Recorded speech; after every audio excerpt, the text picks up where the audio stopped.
할렐루야. 네. 우리 날씨가 너무 춥죠? 날씨가 너무 추운 것 같습니다. 이렇게 추운 날씨에 불구하고 우리 성도님들 하나님께 예배드리기 위해서 오신 성도님들을 축복합니다. 은혜와 평강이 우리 성도님들에 가득하시기를 축원합니다. 오늘 말씀은 동쪽으로 돌아가는 하나님의 길. 부제는요, 인간의 길과 하나님의 길입니다. 우리에게는 항상 두 갈래의 길이 있습니다. 하나는 인간의 길, 즉 내 자신이 바라고 원하는 길. 또 하나는 하나님의 길, 즉 하나님께서 원하시는 길. 항상 우리가 두 갈래의 길이 있죠. 그래서 인간의 길은 빠르고 쉬워 보이는 길입니다. 반면에 하나님의 길은 때로 돌아가는 것처럼 보이지만 또 이해되지도 않지만 그 길은 온전하고 우리를 축복과 생명으로 인도하는 길입니다. 오늘 우리가 읽은 이 본문 신명기 2장 1절에서 3절은 불순종한 출애굽 1세대가 모두 죽은 약 40년 가까운 세월이 흐른 이후에 이스라엘 백성이 다시 가데스 바네아에 모였을 때의 일입니다. 이들에게도 이 당시에 두 갈래 길이 있었어요.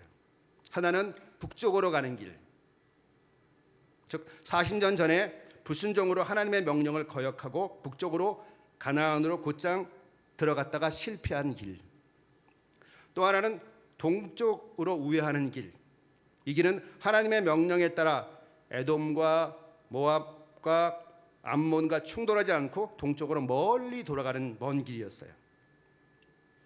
이 북쪽으로 돌아가는 길, 북쪽으로 가는 길은 약속의 땅 가나안으로 들어가는 쉽고 빠른 길이었지만 하나님께서는 그 길이 아닌 동쪽으로 돌아가는 먼 길로 가라고 명령하십니다. 왜 하나님은 빠르고 쉬운 길로 가라고 안 하시고 먼 길로 돌아가는 그 길로 가라고 명령했을까요? 그것이 오늘의 설교의 주제입니다.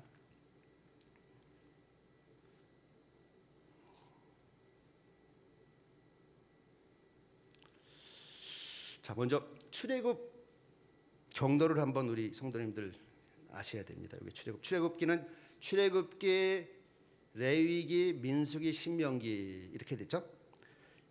출애굽 경로를 우리가 알아야 돼요. 출애굽 경로가 이제 저기 있는데요. 먼저 출애굽이니까 애굽에서 시작되잖아요. 애굽. 참 수요일 날은 가능한 성경을 좀 알려드리려고 합니다. 해서 잘 성경 지식이 좀 많아지실 거예요. 자, 먼저 여기 별표 있잖아요. 저희가 애굽입니다. 이집트. 저기서 이제 출애굽하죠. 출애굽해서 어디로 가냐면 시내산으로 가요. 시내산은 여기입니다. 반짝이죠? 저기가 시내반도예요. 시내반도. 우리나라도 반도죠. 반도. 거기 반짝이고 있잖아요. 저기 시내반. 출애굽한 이스라엘 백성이 시내산으로 갑니다. 왜 시내산 가느냐? 시내산에 하나님이 계세요. 어떻게 아느냐? 저 시내산에서 모세가 하나님을 만났거든요. 이해하시겠죠? 그래서 시내산에 갑니다. 저까지가 약 2개월, 2달. 출애굽해서 광야를 거쳐서 시내산까지 가는데 2달이 걸려요. 2달이면 60일이죠. 60일 동안 가서 갑니다. 여기까지가 이제 그렇고, 그 다음 시내산에서 저기서 하나님께 율법을 받아요. 일단 시내산에서 하나님을 만나고 모세를 만난 하나님이 이제는 이스라엘 백성들이 시내산에 왔으니까 이스라엘 백성들이 하나님을 만나는 거죠. 하나님을 만나는 거예요. 그리고 만나고 나서 하나님께서 율법을 주세요. 율법이 바로 레위기를 말합니다. 율법. 그리고 성막을 지으라고 해요. 성막은 하나님이 거하실 텐트. 그러면서 여기서 약 11개월을 시내산에 있게 돼요. 거의 1년을 있게 돼요. 거기서 말씀 받고 성막 지으면서 1년을 보내요. 그리고 성막이 완성되고 나서는 떠납니다. 어디로 떠나죠? 이제는 바로 약속의 땅 가나안으로 떠나는 거예요. 바로 가나안은 초록색 있죠. 저 초록색이 바로 약속의 땅 가나안 땅입니다. 요단강을 기준으로 해서 서편, 요단강 기준의 서편, 저 초록색 땅, 저희가 가나안이에요. 그럼 어떻게 올라가야 되겠죠? 올라갑니다. 올라가서 반짝인 거 있죠? 노란색. 저희가 바로 저까지 올라갔어요. 저희가 바로 가데스 바네아. 가데스 바네아. 가데스 바네아는 우리가 꼭 알아야 돼요. 시내산에서 가데스 바네아까지 가는 데는 그냥 막 가면은 약 11일 걸려요. 근데 이스라엘 백성들이 장정만 60만이고 가족까지 합치면 200만이 이동하기 때문에 아마도 수주가 걸리지 않았을까, 한 몇 주 정도 걸리지 않았을까 하고 그렇게 생각을 합니다. 그렇게 올라가죠. 그리고 나서 가데스 바네아에서 바로 무슨 사건이 일어납니까? 정탐꾼 12명을 보내잖아요. 보내죠. 그리고 나서 12명을 보냈는데 10명은 안 됩니다. 못 갑니다. 그들은 거인이고 우리는 메뚜기와 같습니다. 절대 정복을 하지 못합니다. 이렇게 됐죠. 그러나 2명, 갈렙과 여호와서는 아닙니다. 능히 취할 수 있습니다. 믿음으로 가자. 그랬죠. 그렇지만 이스라엘 백성들은 여기서 10명의 이야기를 듣고 실망하고 두려움에 쌓이죠. 그리고 나서 바로 40년간 유리하게 되죠.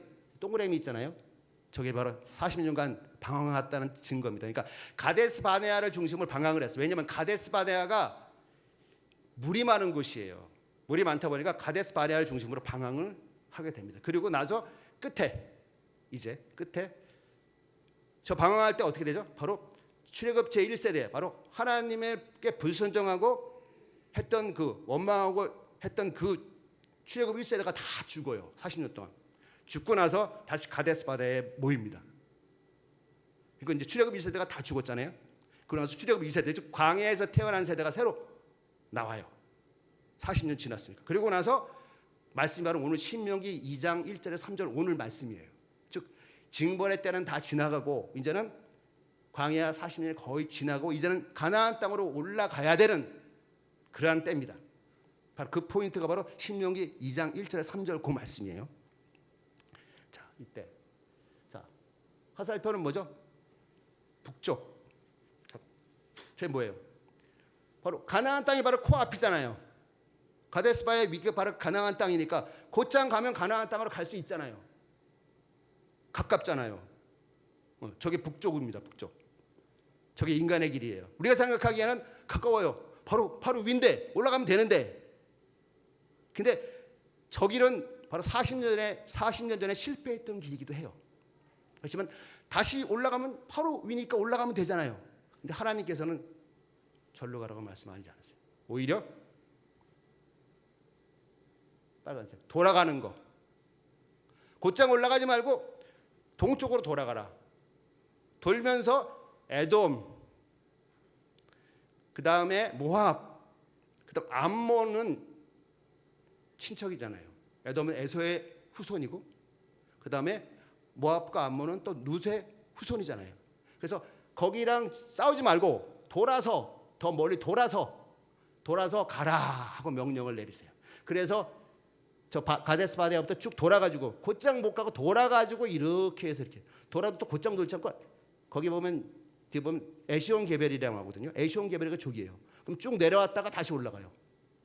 아마도 에돔 땅이 저 밑에까지가 있었던 것 같아요. 에돔 땅이 저 밑에까지 있고 그 다음에 모압 땅, 그 다음에 암몬 땅 이렇게 되거든요. 그래서 돌아가지고 들어가는 저 길로 가라고 명령을 하세요. 그겁니다. 자, 그래서 바로 왜 저러셨을까 하는 거를 우리가 한번 보겠습니다. 자, 먼저 인간의 길. 자, 인간의 길은 자기의 생각과 판단에 따라 결정하는 길입니다. 바로 가데스 바네아의 바로 40년 전에 가데스 바네아의 사건 그 길, 바로 이스라엘 백성이 인간의 길을 택했죠. 민수기 13장 30절에서 33절 말씀입니다. 갈렙이 모세 앞에서 백성을 안돈시켜 가로되 우리가 곧 올라가서 그 땅을 취하자 능히 이기리라 하나 그와 함께 올라갔던 사람들은 가로되 우리는 능히 올라가서 그 백성을 치지 못하리라 그들은 우리보다 강하니라 하고 이스라엘 자손 앞에서 그 탐지한 땅을 악평하여 가로되 우리가 두루 다니며 탐지한 땅은 그 거민을 삼키는 땅이요 거기서 본 모든 백성은 신장이 장대한 자들이며 거기서 또 네피림 후손 아낙 자손 대장부들을 보았나니 우리는 스스로 보기에도 메뚜기 같으니 그들의 보기에는 그와 같았을 것이니라. 아멘.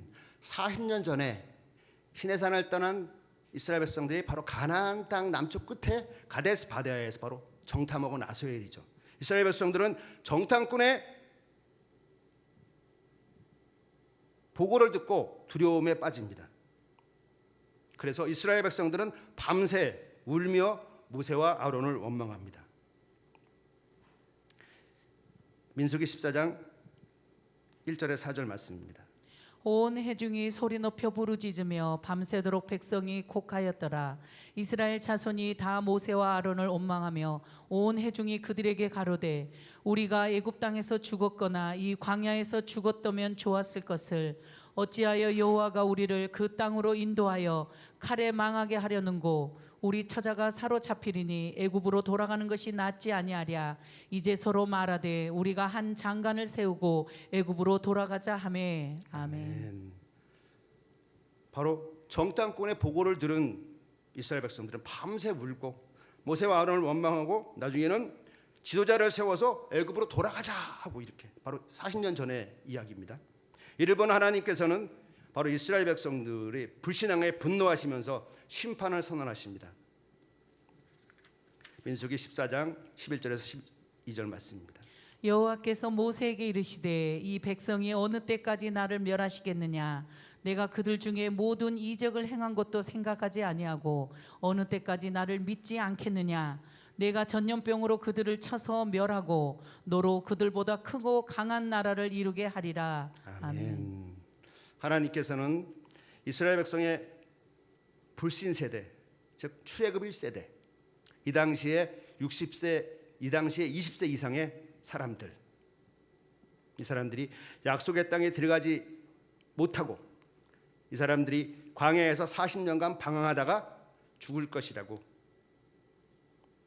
심판을 선언하십니다. 그리고 여호수아와 갈렙만이 약속의 땅에 들어갈 것이라고 말씀하십니다. 이 심판의 선언을 듣고 이스라엘 백성들은 어땠을까요? 깜짝 놀랐죠. 백성들은 자기 마음대로 우리는 그러면 북진해서 가나안 땅으로 들어가겠습니다. 자기 마음대로 하나님께 물어보지도 않고 자기 마음대로 북진해서 가나안 땅에 들어가려고 합니다. 그러나 이들은 하나님의 함께하심이 이들에게는 없었고 그렇기 때문에 아말렉과 가나안 족속에 패하고 맙니다. 그 사실이 민수기 14장 40절에서 45절까지의 말씀입니다. 아침에 일찍이 일어나 산 꼭대기로 올라가며 가로되 보소서 우리가 여기 있나이다. 우리가 여호와의 허락하신 곳으로 올라가리니 우리가 범죄하였음이니이다. 모세가 가로되 너희가 어찌하여 이제 여호와의 명령을 범하느냐. 이 일이 형통치 못하리라. 여호와께서 너희 중에 계시지 아니하니 올라가지 말라. 너희 대적 앞에서 패할까 하노라. 아말렉인과 가나안인이 너희 앞에 있으니 너희가 그 칼에 망하리라. 너희가 여호와를 배반하였으니 여호와께서 너희와 함께하지 아니하시리라 하나 그들이 그래도 산 꼭대기로 올라갔고 여호와의 언약궤와 모세는 진을 떠나지 아니하였더라. 아말렉인과 산지에 거하는 가나안인이 내려와서 쳐서 파하고 호르마까지 이르렀더라. 아멘. 하나님이 심판하신다니까 그제서야 올라가겠습니다. 올라간 겁니다. 그러나 여호와의 언약궤와 모세는 같이 가지 않았어요. 자기 마음대로 간 거죠. 그랬더니 아말렉인과 가나안인들에게 전쟁에서 집니다. 그래서 쳐서 파하고 호르마까지 패배해서 도망가게 되죠. 이게 바로 40년 전의 일입니다. 바로 가데스 바네아에서 있었던 인간의 길이죠. 두 번째, 하나님의 인간의 계산과 하나님의 계획의 차이. 인간의 길과 하나님의 길이 어떻게 차이가 나는가? 잠언 14장 12절에 이런 말씀이 있습니다. 어떤 길은 사람의 보기에 바르나 필경은 사망의 길이니라. 아멘. 빠르고 쉬워 보이는 길이 항상 옳은 길은 아닙니다. 인간의 계산은 단기적 결과에 치우치지만 하나님의 길, 하나님의 계획은 영원한 유익을 줍니다. 자, 하나님의 길에 대해서 보겠습니다. 바로 북쪽으로 갔던 곧장 쉽고 빠른 길은 합리적이고 인간이 보기에는 맞는 길인 것 같지만 틀린 길이고, 오히려 동쪽으로 멀리 돌아가는 길은 인간이 생각하기엔 비효율적이고 멀리 돌아가지만 그러나 그것이 하나님 계획하신 온전한 길이라는 거예요.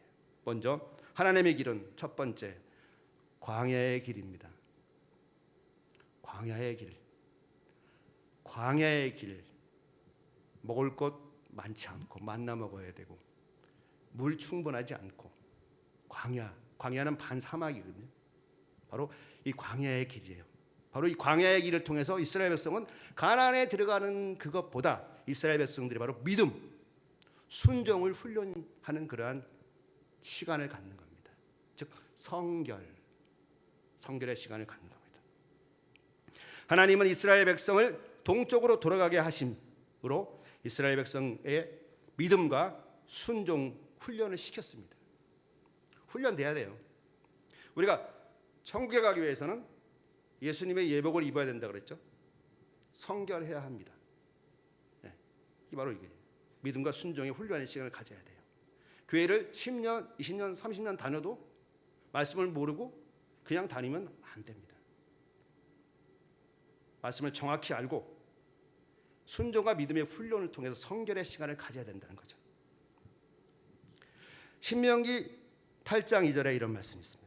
네 하나님 여호와께서 이 40년 동안에 너로 광야의 길을 걷게 하신 것을 기억하라. 이는 너를 낮추시며 너를 시험하사 내 마음이 어떠한지 그 명령을 지키는지 아니 지키는지 알려 하심이라. 아멘. 아멘. 여기 나오잖아요. 왜 하나님이 40년 동안 너로 광야의 길을 걷게, 또 동쪽으로 돌아가는 길을 걷게 했는지, 왜 너를 낮추시고 겸손, 너를 시험하사 내 마음이 어떠한지 그 명령을 지키는지 안 지키는지 알려 하시니라. 바로 광야의 길은 겸손과 순종을 배우는 그런 성결의 시간이었습니다.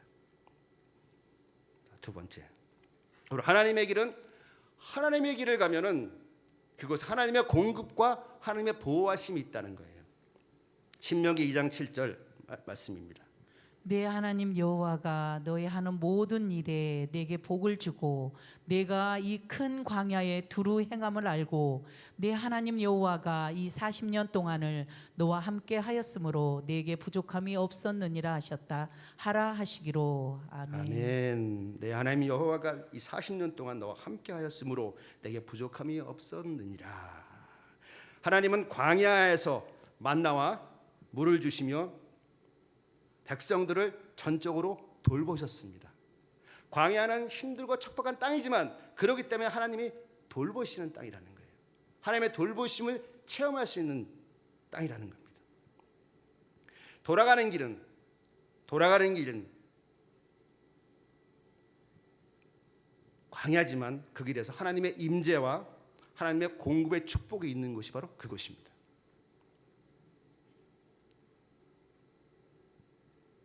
하나님을 경험하지 못하신 성도님들이 계시면 바로 하나님의 길을 가시면 돼요.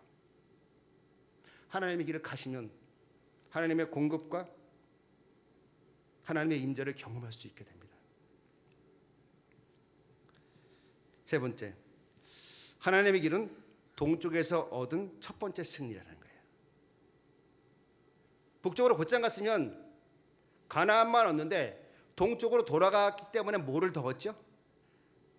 요단 동편을 더 얻어요. 플러스 알파. 이해하시겠습니까?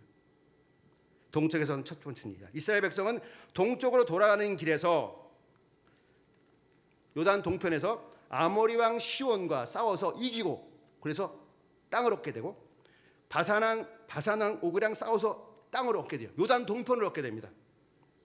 그러면서 그 전투에서 하나님이 우리와 함께 하심을 체험하게 돼요. 바로 출애굽 2세대가. 민수기 21장 23절에서 24절 이런 말씀이 있습니다. 시온이 자기 지경으로 이스라엘의 통감을 용납하지 아니하고 그 백성을 다 모아 이스라엘을 치러 강야로 나와서 아하스에 이르러 이스라엘을 치므로 이스라엘이 칼날로 그들을 쳐서 파하고 그 땅을 아르논부터 얍보까지 점령하여 암몬 자손에게까지 미치니 암몬 자손의 경계는 견고하더라. 아멘. 북쪽으로 가지 않고 동편으로 돌아서 에돔 땅 돌아서 모압 땅 돌아서 암몬 땅 돌아서 들어가면서 누구를 만나냐면 바로 이 아모리 왕 시온을 만납니다. 근데 여기는 친척이 아니잖아요. 못 가게 합니다. 전쟁을 했죠. 첫 승리를 합니다. 첫 번째 승리하면서 하나님께서 다 진멸해 버리세요. 뜻하지 않은 요단 동편 땅을 얻어요. 모압 위쪽에 땅을 얻습니다. 그 다음에 또 가는데 또 누가 막아서는 거예요. 누가냐면 바산한 옥. 이 바산한 옥이 굉장히 거인이었답니다. 바로 민수기 21장 33절에 35절에 이런 말씀이 있습니다. 돌이켜 바산 길로 올라가매 바산 왕 옥이 그 백성을 다 거느리고 나와서 그들을 맞아 에드레이에서 싸우려 하는지라 여호와께서 모세에게 이르시되 그를 두려워 말라. 내가 그와 그 백성과 그 땅을 내 손에 붙였나니 너는 헤스본에 거하던 아모리인의 왕 시온에게 행한 것 같이 그에게도 행할지니라. 이에 그와 그 아들들과 그 백성을 다 쳐서 한 사람도 남기지 아니하고 그 땅을 점령하였더라. 아멘. 하나님이 길을 따라갔더니 요단 동편 아모리 왕 시온을 이기면서 땅을 얻었고 바산한 옥을 이기면서 땅을 얻었어요. 그렇죠? 바로 이는 하나님께서 약속한 가나안 정복의 전처전이었어요. 하나님께서 승리를 약속하시는 것을 보여준 사건이었어요. 이로 인해서 이스라엘 백성은 가나안 땅만 얻는 것이 아니라 요단 동편 땅도 얻게 됩니다. 이해하시겠죠? 아모리 왕 시온에게 이기고 바산한 옥에게 이기면서 그 이긴 땅을 얻게 돼요. 그리고 후일에 이곳에 바로 르벤 지파, 갓 지파, 므낫세 반 지파가 땅을 차지하게 됩니다. 그렇죠. 여긴 가나안 땅이 아니에요. 그렇지만 플러스 알파로 하나님이 가라는 길로 갔더니 이렇게 추가의 땅이 얻어진 겁니다. 이게 하나님의 길이에요. 바로 이 땅은 약속의 땅 가나안 땅 이외에 하나님이 주시는 순종과 믿음의 플러스 알파입니다. 하나님의 길을 가면 그것만 있는 게 아니라 거기 플러스 알파가 있어요. 이건 제 간증인데요. 제가 30년 전에 김천대학 교수로 왔거든요. 그때는 김천대학이 전문대학이었어요. 2년제 전문대학이었거든요. 근데 세월이 지다 보니까 4년제 대학이 되더라고요. 그래서 저는 그때 그냥 2년제 대학에서 교수로 만족합니다. 그런데 플러스 알파. 조금 그냥 4년제 대학이 되니까 저절로 제가 4년제 대학 교수가 돼버린 거예요. 이런 것들이 플러스 알파입니다. 하나님의 길을 갔더니 하나님께서 플러스 알파를 주시는 거. 예. 그리고 또 많죠. 뭐 제가 선교과도 할 수 있는 영광도 주시고 그 속에 많은 간증거리도 있고 그렇습니다. 사실은 플러스 알파가 항상 있어요. 하나님의 길은. 그 다음에 네 번째, 약속의 땅에 들어가는 겁니다. 약속의 땅에 들어가는데 지리적으로 보면요, 북쪽으로 갔으면은 200만이 있을 곳이 별로 없어요. 아까 북쪽 땅으로 올라가면 있을 곳이 별로 없어요. 왜냐면 그래도 가나안 땅을 정복할 때까지는 200만이 거쳐 있어야 되잖아요. 텐트를 치고 그리고 가족들은 있고 전쟁하러 장정도 나갔다 왔다 그래야 되거든요. 그럼 200만이 거쳐할 곳이 있어야 돼요. 그런데 그렇게 따져보면은 바로 하나님이 주시는 길, 바로 동쪽으로 돌아서 에돔을 거쳐 모압을 거쳐 암몬을 거쳐 중앙으로 들어가는 길, 바로 모압 평지에서 바로 건너가는 그 길이 바로 최적의 길이었어요. 이렇게 보면요. 그래서 이스라엘 백성이 바로 들어가는 길이 지도를 보여드려야 되는데, 자, 그래서 동쪽으로 바로 요단강을 건너 요단강 건너 바로 여리고 있는 곳이 있잖아요. 골로 그쪽으로 들어가는 게 가장 최적의 길이었어요. 왜냐하면 건너가자마자 바로 똑같은 모압 평지와 맞먹는 바로 길갈이 있었기 때문에. 길갈은 모압 평지의 건너편에 있거든요. 그럼 거기에 텐트를 치고 있으면서 한동안은 가나안을 정복하기 때까지 거기서 텐트 치고 길갈에 있었어요. 아주 최적의 장소였죠. 그래서 바로 요단강을 도하고 네 번째 하나님의 길은 약속의 땅에 들어가면서 이제 모압 평지에 있다가 요단강을 건너가죠. 우리가 요단강 건너가는 모습은 지금 우리 목사님 설교를 통해서 듣잖아요. 그래서 여호수아서 3장 14절에서 17절 말씀입니다. 백성이 요단을 건너려고 자기들의 장막을 떠날 때에 제사장들은 언약궤를 메고 백성 앞에서 행하니라. 요단이 모백 거두는 시기에는 항상 언덕이 넘치더라. 궤를 맨 자들이 요단에 이르러 궤를 맨 제사장들의 발이 물가에 잠기자 곧 위로부터 흘러내리던 물이 그쳐서 심히 멀리 사르단에 가까운 아담읍 변방에 일어나 쌓이고 아라바의 바다 여매로 향하여 흘러가는 물은 온전히 끊어짐에 백성이 여리고 앞으로 바로 건널세 여호와의 언약궤를 맨 제사장들은 요단 가운데 마른 땅에 굳게 섰고 온 이스라엘 백성은 마른 땅으로 행하여 요단을 건너니라. 아멘. 요즘 우리가 여호수아서를 공부하잖아요.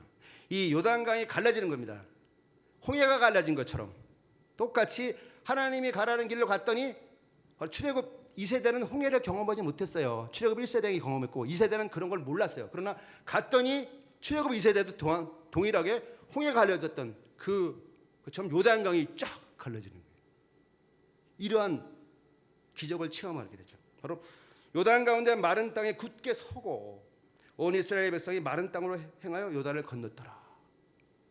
재미있는 것은요, 성경을 볼 때요, 성경적 상상력이 좀 필요하거든요. 뭐냐면요, 그 앞에가 바로 뭐냐면 여리고 성이 바로 있어요. 그 앞에 바로 여리고 성이 있는데 여리고 성은 요단강이 강가잖아요. 그러다 보니까 바로 여리고 성 코앞에 모압 평지가 다 보여요. 여리고 성 코앞에 이스라엘 백성이 텐트 친 게 다 보였거든요. 그럼 여리고 성에 있는 여리고 성 백성들이 떨었을까요? 안 떨었을까요? 떨었죠. 200만이 텐트를 쫙 치고 있는 거예요. 장관이겠죠. 거기다가 어느 날 갑자기 우기에 요단강이 끊어지더니 막 건너오는 거예요. 상상을 해보세요. 여리고 백성들이 어땠을까요? 이거 영화야? 실화야? 우기에 그 넘치던 요단강이 끊어지고 마른 땅으로 건너오는 거를 바로 코앞에서 여리고 백성들이 본다고 생각해 보세요. 여리고 백성들이 얼마나 떨었을까요? 엄청나게 떨었겠죠. 그걸 바로 눈앞에 보여지는 거예요. 그게. 그러니까 상상을 해보시면 그런 거예요. 딱. 그걸 다 여리고 백성들이 봤어요. 그런 겁니다. 요단강을 건너는 기적은 하나님의 길이, 하나님이 함께 하시는 축복의 길임을 확증하는 것입니다. 그리고 바로 출애굽 2세대, 광야에서 태어난 출애굽 2세대 또한 홍해를 경험하지 못한 그 세대가 바로 홍해가 갈라지는 경험처럼 요단강이 갈라진 경험을 하는 거죠. 하나님은 이스라엘 백성들이 믿음과 순종을 통해 약속의 축복을 누리게 하셨습니다. 뿐만 아니라 여리고 성도 어떻게 함락했죠? 이스라엘 백성들이 침묵하고 돌기만 했잖아요. 마지막에 또 큰 소리 치니까 무너졌잖아요. 여리고 성 백성들이 한 게 없어요. 하나님이 하셨죠. 이런 체험. 바로 이러한 놀라운 체험들을 하게 하시는 게 바로 하나님의 길입니다. 바로 이 여리고 성 함락 여호수아 6장은 인간의 노력이나 무기가 아닌 하나님의 능력으로 승리를 얻은 경험을 하게 하는 겁니다. 바로 이스라엘 백성들에게. 그런 이스라엘 백성들이 얼마나 마음의 믿음과 순종에 있었을까요? 하긴 너무 오버돼서 아이성에서 실패하지만 그게 저번에 배우셨죠. 그렇겠지만 그러나 전반적으로 바로 돌게 하시는 게 하나님의 길입니다. 자, 말씀의 결론을 내겠습니다. 하나님의 길을 선택하라. 사랑하는 성도님들, 우리의 삶에도 가데스 바네아와 같은 순간이 찾아옵니다. 쉽고 빠르고 인간이 보기엔 좋은 길 갈 것이냐, 돌아가지만 이거 하나님이 원하는 길로 갈 것인가, 그런 순간이 찾아옵니다. 이럴 때 우리가 빠른 길처럼 보이는 인간의 길을 선택할 것인가, 내 생각대로, 아니면 하나님의 인도하심을 신뢰하며 순종하는 길을 선택할 것인가. 그 길이 힘들고 어려워도 그럴 때 우리는 결정해야 합니다. 이사야서 55장 8절에서 9절에 이런 말씀이 있습니다. 여호와의 말씀에 내 생각은 너희 생각과 다르며 내 길은 너희 길과 달라서 하늘이 땅보다 높음 같이 내 길은 너희 길보다 높으며 내 생각은 너희 생각보다 높으니라. 아멘. 아멘. 자, 하나님의 생각은 우리 생각과 다르다. 하늘이 땅보다 높음 같이 내 길은 너희 길보다 높으며 내 생각은 너희 생각보다 높으니라. 우리가 생각하기에는 이상하고 터무니없을 수도 있지만 하나님의 길, 가시란 그 길로 가면 바로 순종과 믿음으로 그 길을 가면 하나님의 축복이 있다는 겁니다. 돌아가는 길처럼 보이는 하나님의 길은 돌아가는 것처럼 보여요. 힘들고 어렵게 보여요. 길은 믿음과 순종을 통해 축복으로 가는 길임을 믿으시는 저와 우리 성도님들 모두 되시기를 축원합니다. 아멘. 자, 말씀을 마치겠습니다. 우리 기도의 제목 근본 있고요. 우리 456장 찬양하신 이후에 기도하겠습니다. 자, 같이 한번 읽어보죠. 시작. 주님, 내 삶의 갈림길에서 제 뜻이 아니라 하나님의 길을 선택하겠습니다. 주님의 2번, 주님의 인도하심을 신뢰하며 순종하겠습니다. 3번, 그 길이 축복의 길임을 믿습니다. 아멘. 기도하세요. 아멘.